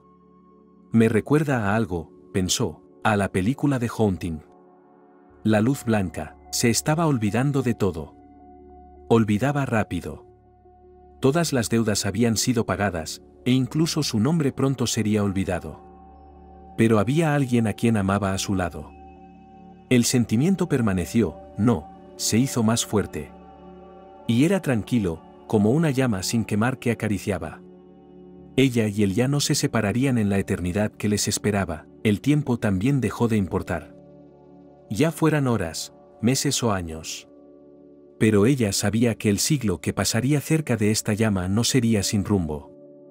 Pronto llegaría aquí un alma destruida por el dolor, y aquí encontraría la fuerza para vivir. Allí, al final de este interminable corredor, el invierno había sustituido al otoño. En el claro, sobre la nieve, solo había huellas de pájaros. Pero llegaría el día en que una nueva cadena de huellas se extendería hasta la entrada de la cueva, y alguien cruzaría el umbral. Cuando Julia salió del bosque, se encontró con unos pescadores que se dirigían al río. ¿Por qué has ido tan lejos sola?, se preguntó uno de ellos.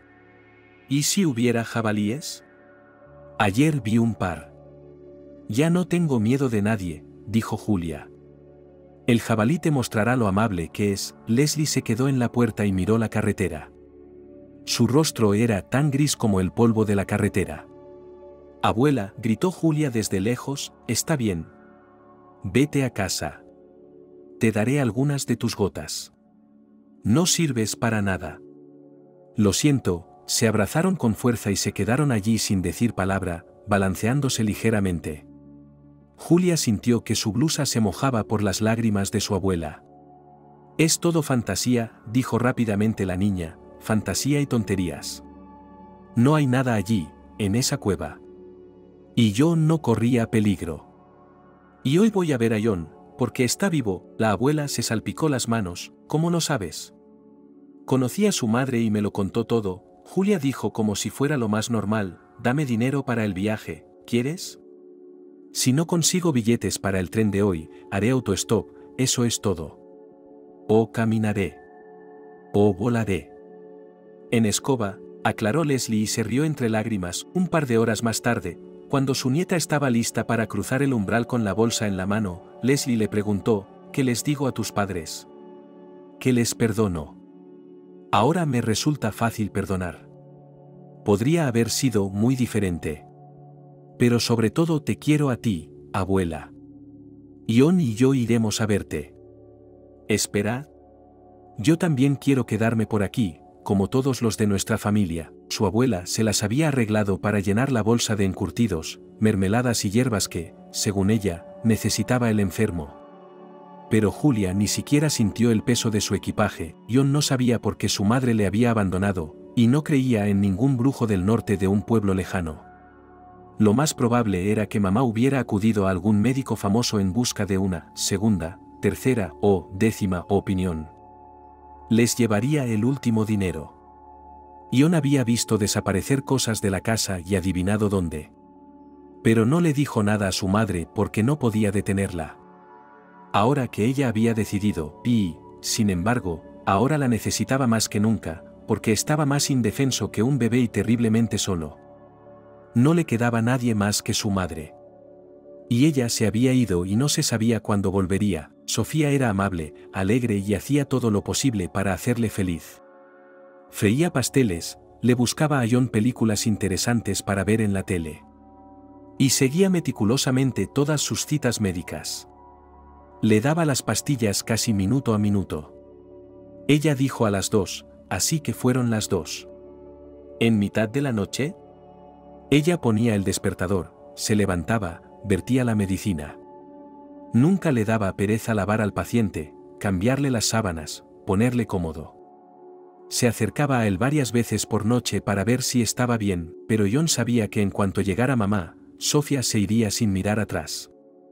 Y se alegraría de que mamá le hubiera pagado bien y el trabajo hubiera terminado. Así que fue educado y un poco hablador con su cuidadora, y eso fue todo. Nada de sinceridad. Casi ninguna queja. Se había acostumbrado a soportar el dolor en el hospital, y ahora era un maestro en ese arte. Sus fuerzas seguían siendo escasas y John se quedaba dormido a menudo. Pero por alguna razón esto ocurría siempre durante el día, y por la noche se quedaba tumbado mirando fijamente a la oscuridad e intentaba luchar contra el anhelo, lo cual resultó no ser más fácil que el dolor físico real. Su mayor temor ahora era que su madre muriera antes que él, y que él se convirtiera en una carga para todos, para los extraños que tendrían que cuidar de él por obligación. Y en el estado en el que se encontraba ahora, ni siquiera sería capaz de ponerse las manos encima. Fue como si Sofía le hubiera oído y se le hubiera acercado en silencio. Es la 2ª hora de la noche, ¿qué haces levantado? ¿Te duele? Me duele, contestó, porque este agudo anhelo le estaba dejando sin aliento. Entonces la enfermera no habría entendido. No, eso no. No necesito analgésicos. ¿Qué tal una inyección? ¿No necesitas una inyección? ¿O al menos puedo darte algún medicamento? ¿Perdón? Es una mezcla para dormir, ya sabes, un sedante, 5 ingredientes, lo llaman VKPB en la farmacia. Mi gato, el muy cabrón, lo respeta mucho. Justo cuando lo compro, salo todas las burbujas en un frasco, así que lo encuentra incluso en el estante superior, lo deja caer al suelo, lo rompe y empieza a tumbarse en un charco. Un alquié de gato, de verdad. Sofía se sentó en el borde de la cama. ¿Quizá quieras decirme algo? ¿Hablar? Tu madre dijo que hablabas por las noches cuando estabas en el hospital.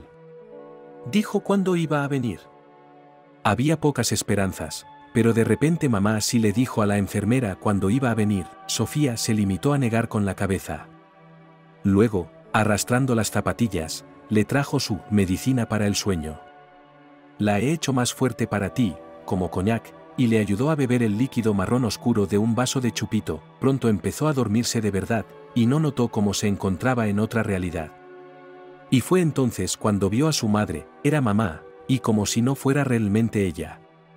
Mamá estaba sentada en una cueva, por alguna razón, junto a un fuego. Una cueva desconocida, él sabía a ciencia cierta que nunca había estado aquí antes. La cara de mamá era tan severa, claramente no se la podía abrazar, no se la podía llamar, pedirle que volviera. Ella está toda allí, inmersa en sus pensamientos. Dicen que los que ya han muerto, si se aparecen en sueños a los vivos, no te dejan tocarlos. Realmente, y entonces un velo se cernió precisamente entre ellos. Una bruma. El aire vacilaba, como sobre una hoguera. John bajó los ojos a sus manos y vio que le ardían. Pero no sintió dolor. Hacía mucho tiempo que no había un día o una noche sin dolor, pero todo milagro tiene un precio. Mamá, vuelve, le pidió Jon. Ella lo miró, y de nuevo se preguntó si sería mamá. Vuelve. Ahora estarás bien, oyó, vuelve a dormir, y de lo último que se dio cuenta antes de dormirse fue de su pregunta a mamá, ¿soñaré al menos contigo? Jon se despertó y se dio cuenta de que era demasiado tarde. Le dolía todo el cuerpo, estaba seguro de que se había acostado. Eso es lo que pasa cuando el sueño es profundo y no te mueves durante horas y horas. Jon se incorporó y estiró los brazos a los lados con placer, estirándose con el entusiasmo que solo los gatos pueden hacerlo. Hasta la punta de los dedos. Tenía antojo de café. Él y su madre se permitían el lujo de comprar café en grano, molerlo ellos mismos y poner la cafetera al fuego. El café era tan fuerte que parecía espeso. Pero el café instantáneo estaría bien ahora. Jon había olvidado por completo que últimamente su mayor logro había sido levantar la cabeza de la almohada. El café molido estaba en la misma lata marrón donde siempre lo guardaba. El queso estaba en la nevera. Jon puso una sartén al fuego, derritió un trozo de mantequilla, batió los huevos. Puso la tapa, e inmediatamente empezó a empañarse. Se oyeron frecuentes pasos arrastrados. Sofía iba casi corriendo a la cocina. Debió de pensar que alguien más había irrumpido en el piso. Se quedó inmóvil en la puerta. Sofía había olvidado cómo cruzarse, pero su mano lo hizo sola. Afortunadamente, Julia consiguió comprar un billete de tren. El último billete. Plazcar. En el estante de arriba, junto al retrete. El vecino de abajo estaba decidido a no dormir mucho. Alguien estaría dando portazos junto a su oreja todo el tiempo. El vecino se bajó en la primera estación donde el tren estuvo parado un cuarto de hora y volvió con una cerveza y un pescado. La conductora fingió hacer la vista gorda. El tío estaba aparentemente tranquilo y se sentó lejos de ella. En todo caso, podemos fingir que la conductora no sabía nada, no se enteró, pero los pasajeros que viajaban enfrente miraban con envidia al hombre que limpiaba pescado y se servía espuma, lamentando que no se les hubiera ocurrido a ellos. Una mujer con una cesta de malla se paseaba por el vagón, ofreciendo zumos, agua mineral, chocolate, galletas. Con voz comedida. Nadie cogió nada de ella. ¿No tienen champán?, preguntó Julia, sentándose bruscamente encima, y dándose cuenta tarde de que estaba a punto de darse un golpe en la cabeza. Mierda, se frotó la cabeza. ¿Cuándo es la próxima estación?, preguntó. Dentro de 2 horas, dijo el hombre de abajo, vamos juntos. Tú coge el burbujeante, yo cogeré la cerveza. Para entonces habré terminado esta y media. Eres demasiado modesto, perderás el tren. ¿Quieres pescado? Julia no podía comer. En la siguiente estación, ella y su compañero de viaje consiguieron correr hasta la tienda de comestibles de la plaza de la estación. El tío fue el primero en llegar a la caja registradora con sus compras. Soy el conductor de la ambulancia, me están esperando en el coche. Deprisa, deprisa, ahora iremos con las luces intermitentes. ¿Y champán para quién? Para el paciente. Para que no sufriera, menos mal que no les dieron una paliza. Julia compró 2 botellas de vino espumoso, que es lo que pasa por champán. Lo bebía en copas, como limonada, y al final el revisor se preocupó de que se cayera del estante por la noche. Se ofreció a atarla como a una niña pequeña. Por la noche Julia se quedaba de pie en el vestíbulo porque no podía dormir, ni siquiera tumbarse.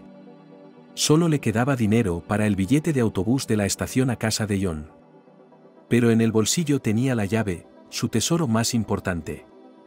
La apretó en la mano y la soltó, y solo la tocó ligeramente con los dedos, pero todo el tiempo recordaba que estaba allí. Solo había estado aquí una vez, pero recordaba la casa, la entrada y la escalera. Incluso el perro que paseaba por el patio parecía reconocerla. Silenciosa y fácilmente la llave giró en la cerradura. Después de todo, aunque Jon nunca se levantara, los dos podrían hacer cualquier cosa.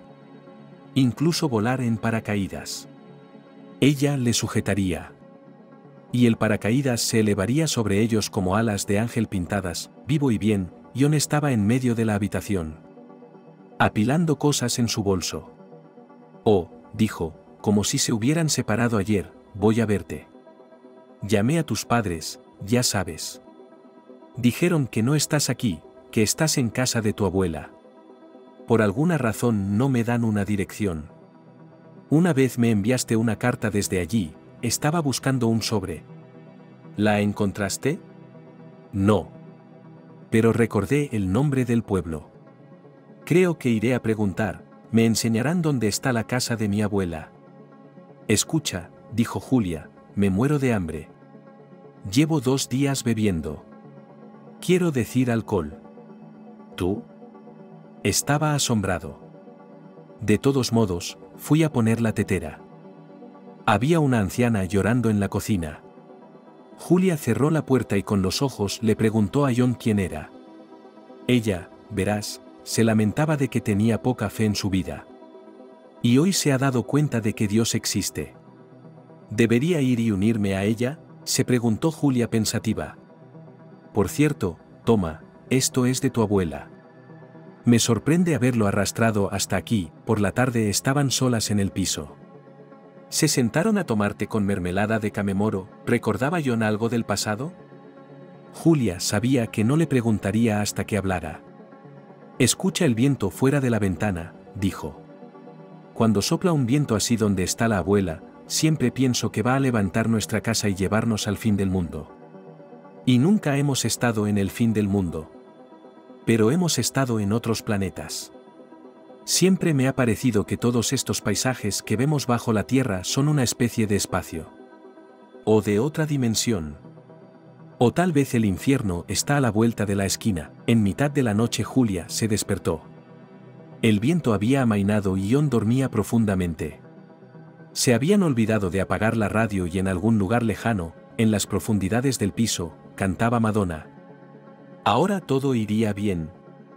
Ella lo sabía.